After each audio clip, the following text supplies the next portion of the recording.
Have you ever worked so hard that your body started begging you to stop, but your mind kept screaming, "Not yet"? Imagine collapsing in your own field with the harvest 1 week away, hearing your wife cry your name, and realizing the farm you're trying to save might be the very thing that kills you.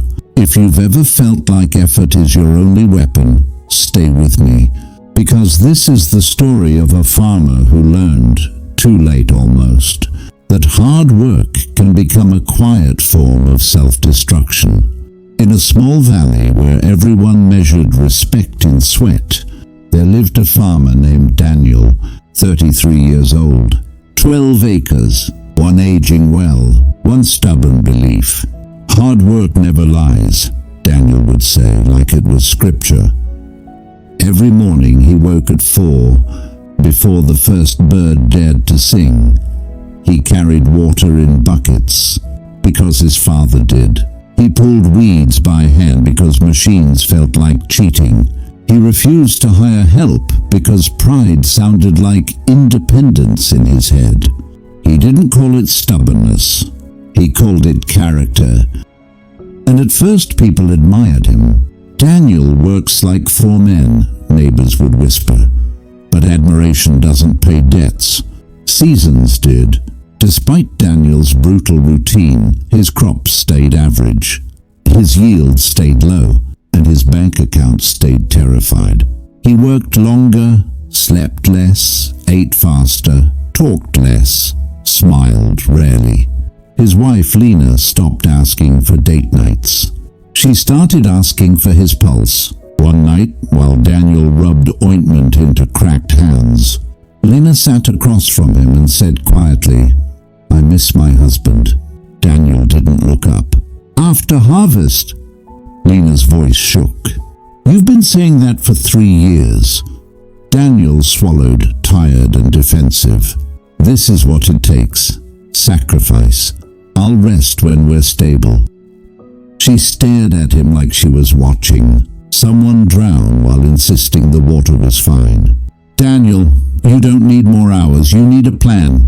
Daniel scoffed because plans felt like something lazy people made. Real men worked. Right next to Daniel's land lived a farmer named Victor. Same valley, same soil, same weather, same 12 acres. Yet Victor's farm looked alive. His rows were clean. His leaves were fuller. His harvests were heavier. And the part that embarrassed Daniel the most: Victor worked from 8 to 2, 6 hours. Then he went home, played with his kids, sat with his wife, and still produced almost double. That contrast haunted Daniel like a mosquito you can't kill. He'd lie awake, staring at the ceiling, pretending he wasn't thinking about Victor, pretending it didn't burn.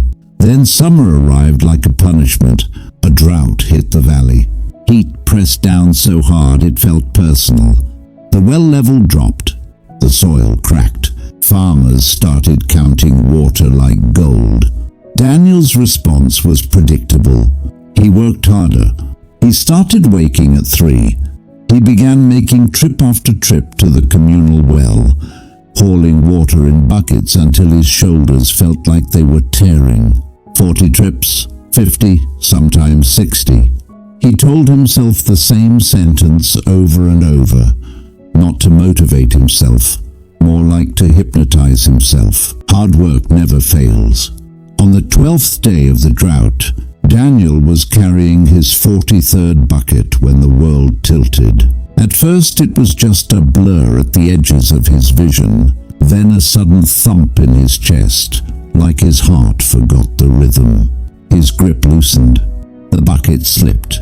Water splashed into the dust and disappeared instantly, swallowed by the earth like it had never existed. Daniel dropped to his knees. His ears rang. His breath came in broken pieces. He tried to stand, but his legs refused like they had finally voted against him. That's when he heard Lena's scream. She ran through the rows, falling to her knees beside him, hands shaking as she tried to lift his head. "Daniel, look at me!" Don't you dare leave me for a harvest." His lips moved, but no words came. The doctor arrived an hour later, sweat on his forehead, anger in his voice. He checked Daniel's pulse, listened to his chest, then looked at Lena and Daniel with the same blunt stare. "Dehydration, sleep deprivation, overwork. Your heart is warning you," he said. "You keep doing this and you won't lose your farm. You'll lose your life." That night, Daniel lay in bed with an IV drip taped to his arm, staring at the ceiling. He didn't feel brave anymore. He felt foolish. He whispered, "I did everything right." Lena sat beside him, exhausted in a different way, exhausted from loving someone who treated suffering like loyalty. She held his hand and said softly, "Maybe doing everything right isn't the same as doing the right thing." That sentence cut deeper than the doctor's warning because it was true, and Daniel couldn't fight it. 3 days later, when Daniel could finally walk without dizziness, he did something that felt like swallowing glass. He walked across the fence to Victor's house. Victor opened the door and his face softened immediately. "Daniel, I heard. Come in." Daniel stood on the porch like a man about to confess a crime. "I'm not here to compare," he said, voice tight. "I'm here because I don't understand. I work like my life depends on it. You work half my hours and your farm thrives. Tell me what I'm missing." Victor didn't smile.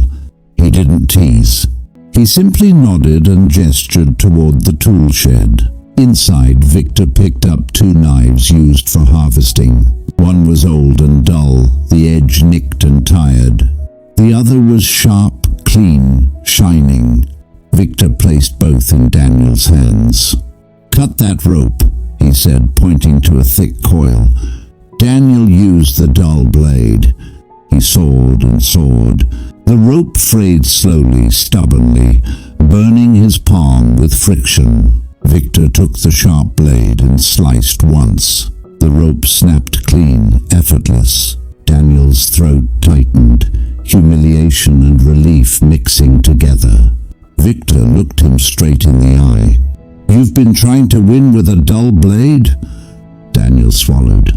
"So what? My problem is I'm not efficient?" Victor shook his head.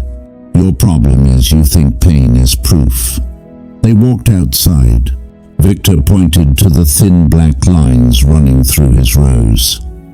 "Drip irrigation. It delivers water to the roots. No waste, no carrying.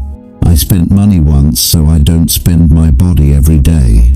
Daniel's first instinct was to say, "I can't afford that." But then he remembered the IV drip. He remembered Lena's scream. He remembered the doctor's words. Victor continued, calm and clear. 3 things changed everything for me. First, systems beat struggle. If something repeats daily, it deserves a system. Second, focus beats hustle. You plant 5 crops. I plant 2 that love this soil. I master them. I don't scatter my energy. Third, rest is part of the job. A tired mind makes expensive mistakes. A rested mind sees opportunities. Daniel stared at Victor's fields and felt something strange. Not envy, not anger, clarity. Victor placed a hand on Daniel's shoulder. Hard work matters. But hard work without strategy is just suffering with better marketing. Daniel went home quieter than he'd been in years. That night he sat at the kitchen table and opened a notebook. Lena watched him like she was afraid this was another temporary burst of guilt. Daniel looked up. His eyes were tired but present. "I don't want to die proving I'm hardworking," he said. "I want to live building something that works."